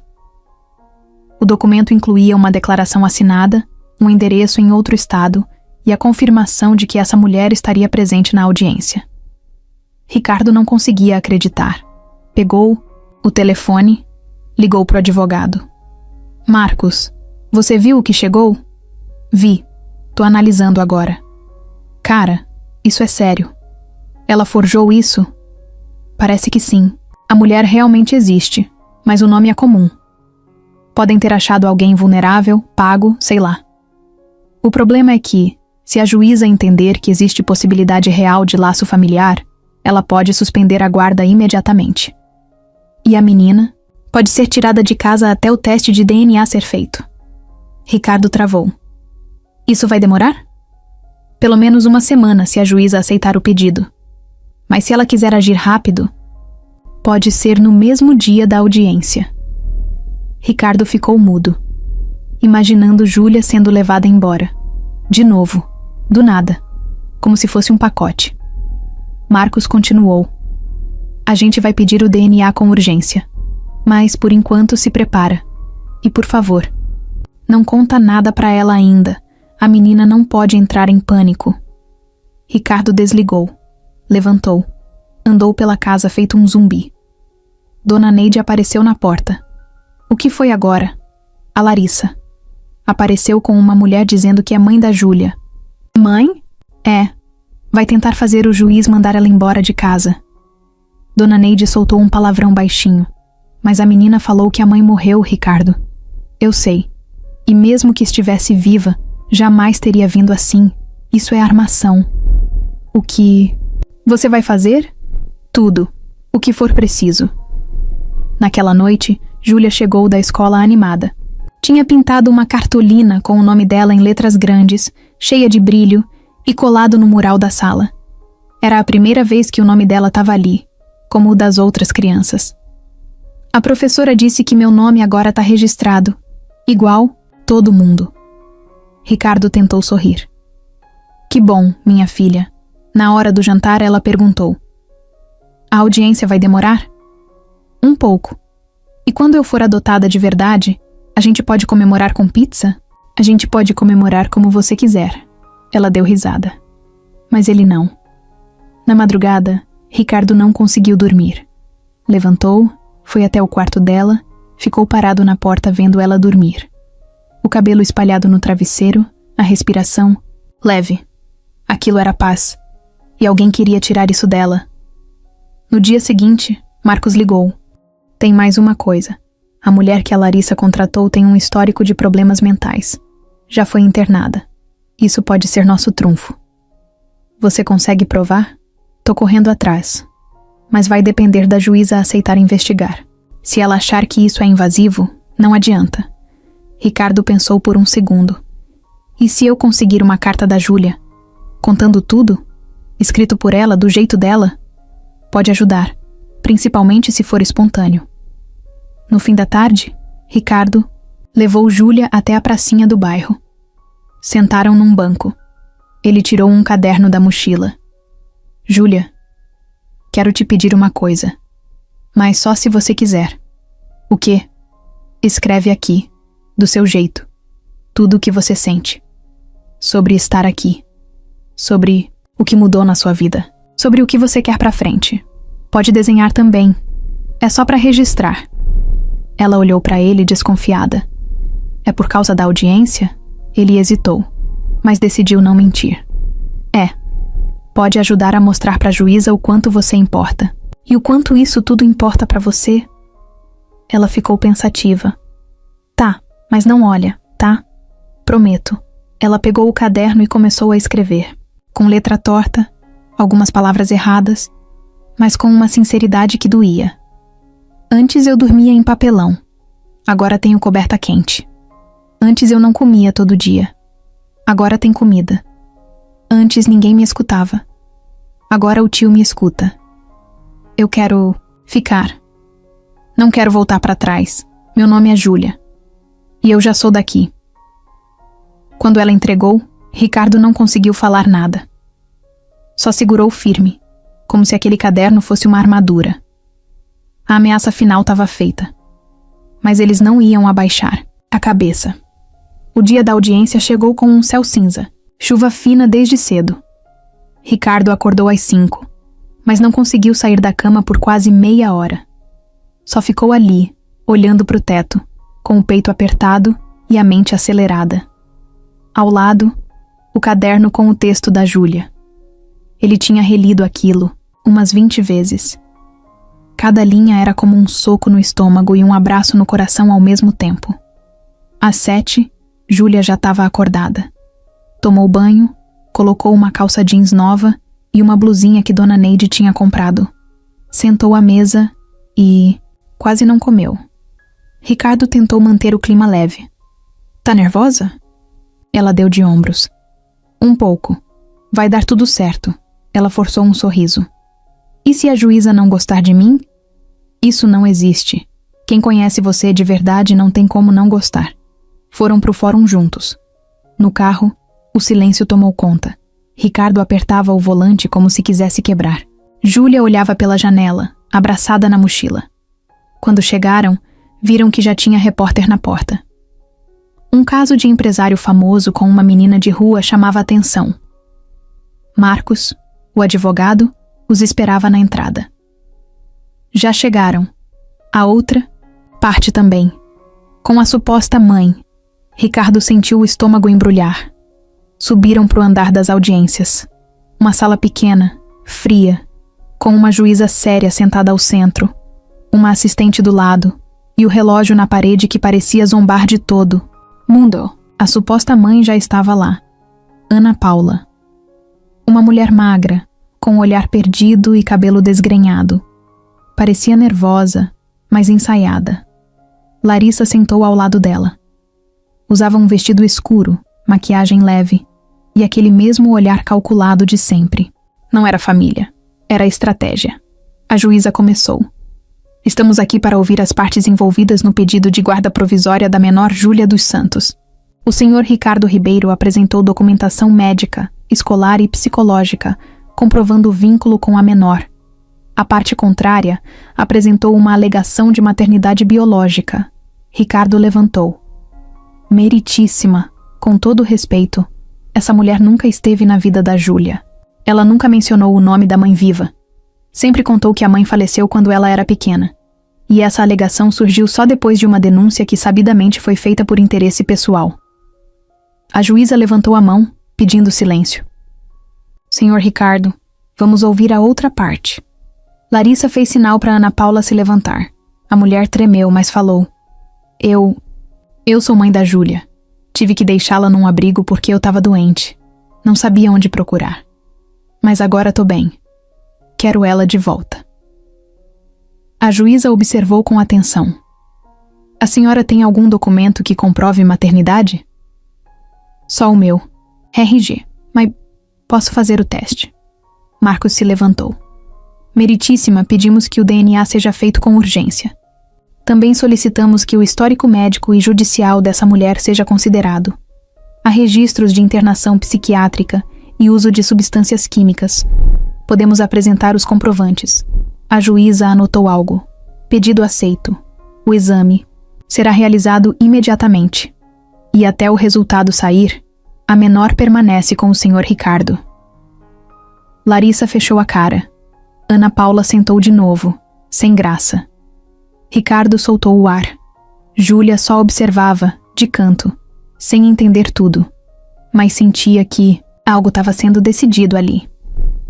3 dias depois, o telefone tocou. Era Marcos. Saiu. Ricardo ficou mudo. O teste deu negativo. Ela não é mãe da Júlia. Tem certeza? 100%. E mais, com base nisso, vamos pedir apuração sobre a tentativa de fraude no processo.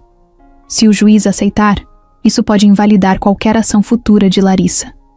Ricardo desligou e foi correndo para o quarto da Júlia. Ela estava sentada no chão, com o caderno no colo. Ei! Ele chamou, com um sorriso que não conseguia segurar. Ela levantou o rosto, assustada. O que foi? Ela mentiu. Não é sua mãe. O exame deu negativo. Júlia não respondeu. Só respirou fundo. Depois de uns segundos, olhou para ele. Eu já sabia. Como? Porque mãe não some assim e depois volta do nada. Ele se agachou na frente dela. Agora ninguém mais pode tirar você de mim, entendeu? Ela balançou a cabeça. E pela primeira vez, ela pulou no pescoço dele. Um abraço forte, de corpo inteiro que ele sentiu até a alma. Obrigada, tio. Eu que te agradeço, filha. Ela congelou, ele também. Posso te chamar assim? Ela perguntou baixinho. Ricardo abraçou mais forte. Pode me chamar de tudo, só não me chama de passado. Depois da audiência, depois do exame de DNA e depois de toda aquela tensão, os dias começaram a ficar mais leves. Ricardo sentia o ar dentro de casa diferente. Júlia já chamava ele de pai, mesmo sem dar nome a isso o tempo todo. E o caderno dela agora tinha desenhos com 3 pessoas. Ela, Ricardo e Dona Neide. Sempre com corações voando em cima da cabeça de cada um. Era uma noite de terça quando Marcos ligou de novo. Ricardo, você tem 1 minuto? Claro. Aconteceu alguma coisa? Eu continuei investigando o passado da Júlia. Não por desconfiança, mas porque uma informação que você me deu ficou martelando aqui. Qual? O sobrenome dela. Ricardo franziu a testa. Dos Santos? Sim. Mas a forma como ela foi registrada teve um detalhe que me chamou a atenção. Na ficha do abrigo, apareceu um nome antigo, de quando ela foi cadastrada pela primeira vez ainda com a mãe. Tava num arquivo esquecido. O nome completo dela era Júlia Camila dos Santos. Ricardo ficou em silêncio. O nome Camila bateu como um trovão na mente dele. Era o nome da mulher que ele amou. A única mulher que ele pensou em ter uma família. Você disse que sua companheira Camila tinha uma irmã mais nova, certo? Que sumiu ainda jovem? Sim, Mariana. Pois então, essa Mariana aparece como mãe da Júlia no sistema antigo do abrigo. Tá tudo lá. Nome da mãe: Mariana dos Santos. Nome da avó materna: Lourdes Camila dos Santos. Mesma avó da Camila. É isso, Ricardo. A Júlia é sua sobrinha neta. De verdade. Por sangue. Ricardo não sabia o que responder. Só sentiu o corpo gelar. A cabeça parecia não entender direito, mas o coração já sabia. Júlia era família. Sempre foi. Você tá me dizendo que ela é filha da irmã da Camila. E você? É o único parente vivo que ela tem. Ricardo desligou o telefone sem dizer mais nada. Foi até a varanda. Ficou ali parado. O céu estava estrelado e a cidade fazia barulho ao fundo. Mas ele só escutava uma coisa dentro da cabeça. Ela é sua. Sempre foi. Dona Neide apareceu logo depois. Aconteceu alguma coisa? A Júlia, ela é filha da Mariana, irmã da Camila. O quê? É. A Camila teve uma irmã mais nova que se envolveu com droga, sumiu. Eu nunca soube o que aconteceu com ela, e agora descubro que a filha dela é a menina que eu botei dentro da minha casa sem saber de nada. Dona Neide sentou. Isso é coisa de filme, homem. É, mas é real. Na manhã seguinte, Ricardo chamou Júlia na varanda. Ela veio com o caderno na mão, sem imaginar nada. Pai, posso te mostrar um negócio? Pode, mas antes posso te contar uma coisa? Ela fez que sim com a cabeça. Ele puxou uma cadeira, pediu para ela sentar. Eu descobri ontem que você é filha da irmã da Camila, aquela que eu te falei. A mulher da minha vida. A única que eu amei de verdade. A Mariana era irmã dela. Fugiu. Se perdeu. E você é filha dela. Júlia ficou parada, sem reação, como se o cérebro dela tivesse travado. Então, a Camila era minha tia? Era. E você é minha sobrinha neta. Ela não disse nada. Só ficou olhando pra frente. A respiração mais rápida. O olhar perdido. Eu sei que é muita coisa, filha, mas eu precisava te contar.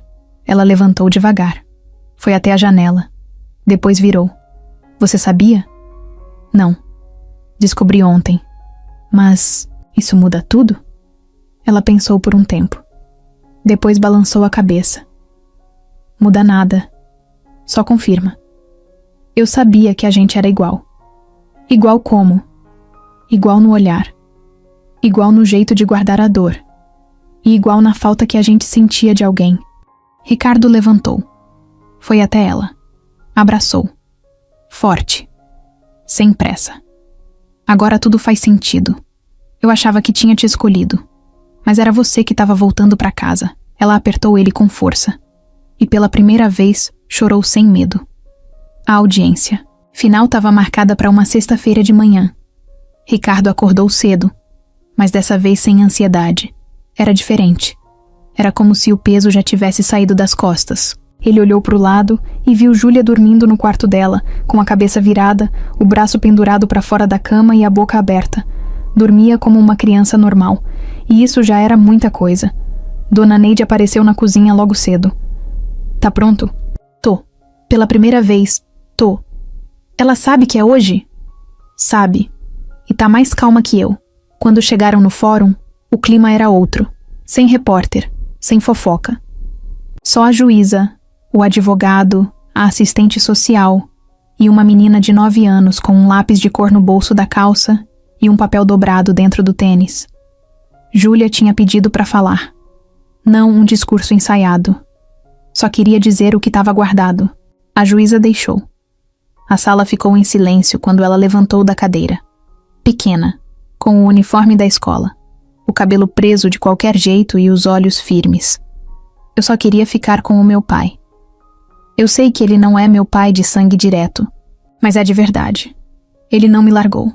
Ele ficou quando podia ter ido embora. Ele me deu comida, deu cama, escutou quando eu chorava sem som. E eu quero ficar com ele para sempre.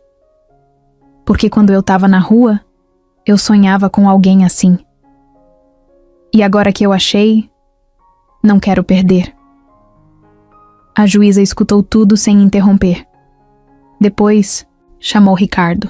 Ele se levantou. A senhora já tem tudo nos papéis. Tem laudo da psicóloga, tem relatório da escola, tem a palavra da assistente social. Mas o que eu queria dizer hoje é simples. Eu encontrei essa menina por acaso. Mas depois percebi que era ela que estava me achando. A vida inteira eu achei que eu não ia ter família. Perdi tudo. Perdi a Camila, perdi planos. E quando encontrei a Júlia, entendi que ainda dava tempo de começar. Não por caridade, por amor mesmo. Eu não quero outro final. E ela também não. A juíza pediu 1 minuto. Saiu da sala, conversou com a equipe. Quando voltou, sentou com calma e olhou direto para os dois. A decisão do tribunal é clara. Pela relação comprovada, pelo vínculo familiar revelado e pelo bem da menor, a guarda definitiva da criança Júlia Camila dos Santos será transferida oficialmente ao senhor Ricardo Ribeiro.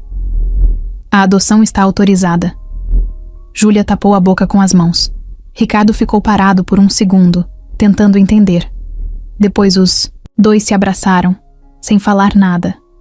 Só o som do choro baixinho dos dois ocupando a sala. Do lado de fora, Marcos apertou a mão de Ricardo. Agora é para sempre. Dona Neide tirou o celular e tirou uma foto deles dois na escadaria do fórum. Júlia com o papel da adoção na mão e Ricardo com o braço nos ombros dela. Não era uma imagem bonita por causa da roupa ou da pose. Era bonita porque era real. Naquela noite, eles fizeram a tal comemoração. Pizza, sorvete, filme na sala. Júlia dormiu no sofá com a cabeça no colo de Ricardo.